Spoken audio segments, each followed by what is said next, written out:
दूध व्यवसायामध्ये उतरण्याआधी स्वतःला काही कठीण प्रश्न विचारले नाहीत तर हा प्रवास खूप अवघड होऊ शकतो.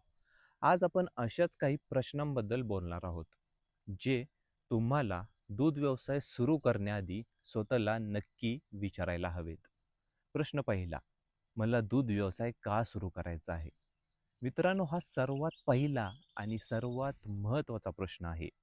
डोळे बंद करा आणि स्वतःला विचारा, मला खरंच दूध व्यवसाय का सुरू करायचा आहे?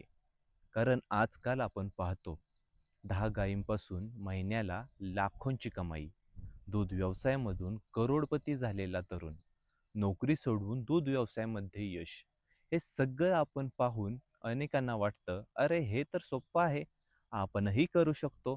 पण मित्रांनो, प्रत्येक यशामागे अनेक वर्षांची मेहनत असते, अनेक रात्रींची झोप गेलेली असते, अनेक अपयश आलेली असतात.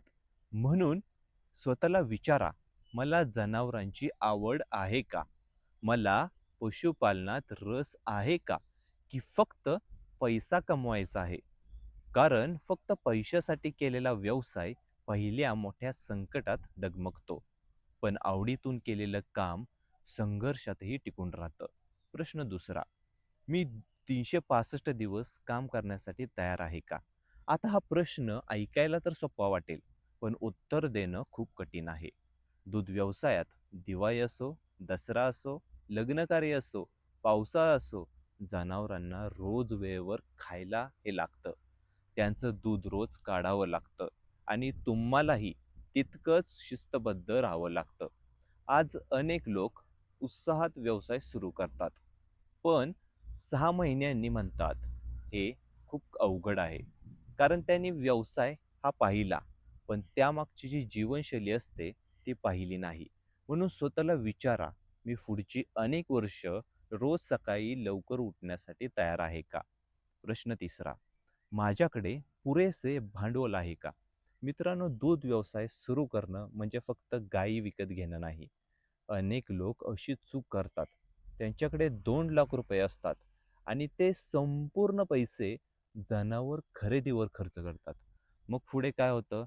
चारा कुठून आणायचा, औषधांसाठी पैसे कुठून आणायचे, गोठ्याची व्यवस्था कशी करायची, अशा समस्या या निर्माण होतात.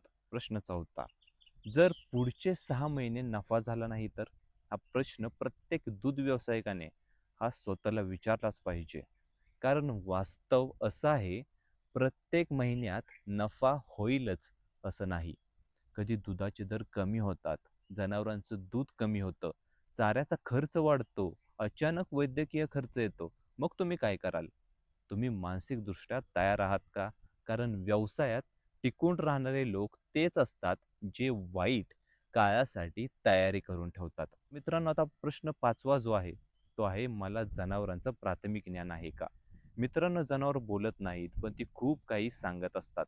जर गाय अचानक खाणं कमी करते, तर ती काहीतरी सांगत असते. जर ती शांत झाली असेल, तर ती काहीतरी सांगत असते. जर ती वारंवार उठबस करत असेल, तर ती काहीतरी सांगत असते. प्रश्न असा आहे, तुम्हाला ते समजतं का? व्यवसाय सुरू करण्याआधी शिकणं खूप महत्त्वाचं आहे.